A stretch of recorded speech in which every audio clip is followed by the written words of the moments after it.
Hi everyone, Sarah Wiles here today for the ScrapbookPal YouTube channel, and I am going to be making a card with the Lawn Fawn's Give It a Whirl Message Friends stamps and then the coordinating die, along with the Give It a Whirl add-on, the Scalloped one, and then I also pull in the Lawn Fawn My Rainbow stamps and a bunch of distress oxides.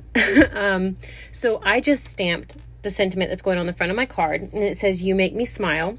And here I'm pulling out a little card panel for the inside of my card, and I'm going to use "I'm So Glad We're Friends" from the original Give It a Whirl messages stamp set, and then I am pulling in some of the shapes and stuff from the My Rainbow set. I'm going to go ahead and grab the unicorn and a couple clouds and stamp those inside the card as well. It still gives me plenty of room to go ahead and write to a friend and leave a little message, but it also adds just a little something else on the inside of the card. So I went ahead and did that. I was gonna put this away, and then I remembered I wanted some more little unicorns and clouds for the cover of my card as well, so it wasn't so plain. So I'm going to go ahead and I'm going to completely overstamp, but I do this on pretty much any time I stamp, really. And so I went ahead and stamped double of each of these. I had the space, so why not?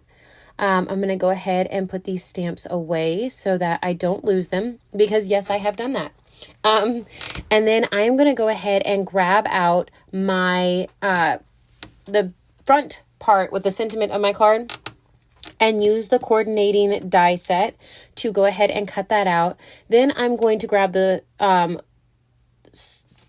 scalloped one and cut a piece of glitter cardstock out with that, just so that it can go behind my words. So that's how it will go.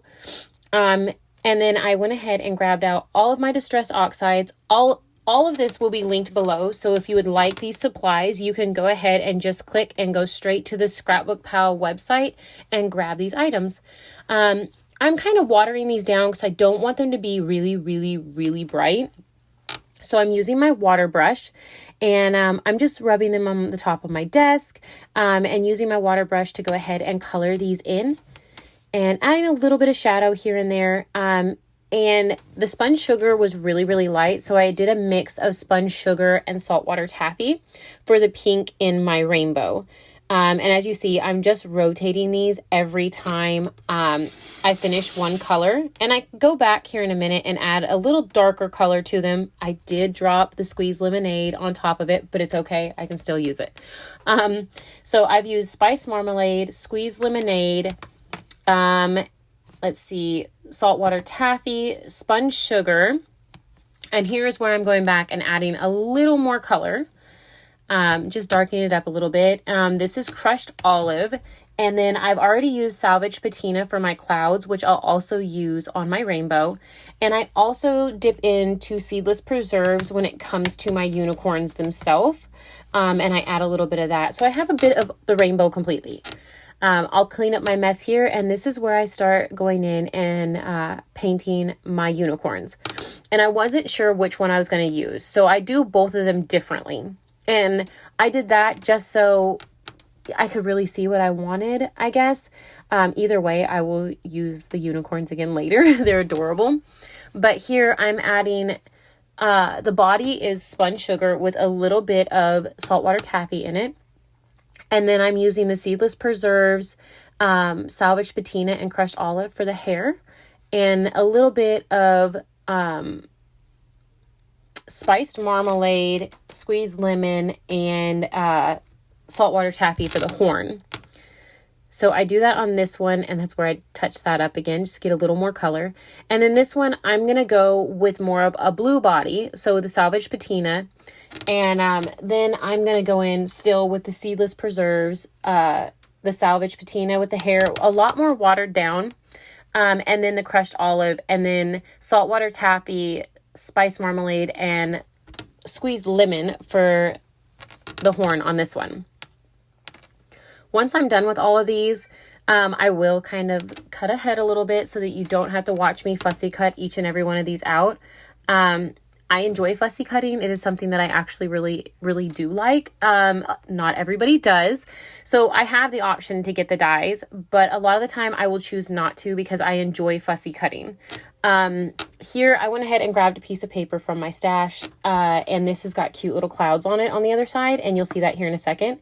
And so I'm going to put this on the front of my card, and I'm going to go ahead and stick that down, and then I am going to use liquid glue. And this is Tombow Mono. It's also linked below. I use the liquid glue on that because when it comes to glitter paper, it makes sure that it sticks better. I want it to stick and not fall off. So I went ahead and did that and layered those together, added some 3D foam behind it so it'll be popped up. And I'm going to add this panel to the inside of the card. So that's what I'll be doing here.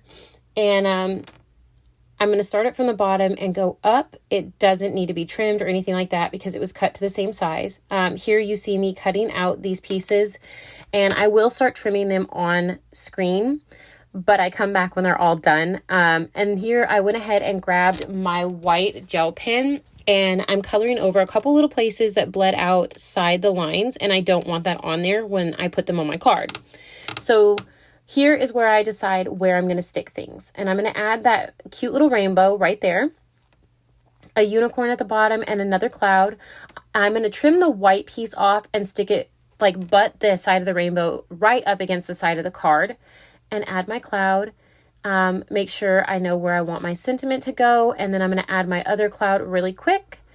And I thought about adding another cloud down below, but I decided against it. But I did add my unicorn, and I'm going to go ahead and use wet glue to stick this to the front of my card as well. And that finishes this card. I will keep the extra pieces because like I said, I will play with them again. And I gave you a sneak peek of the inside, and you'll see more up close photos of that here in just a second as well.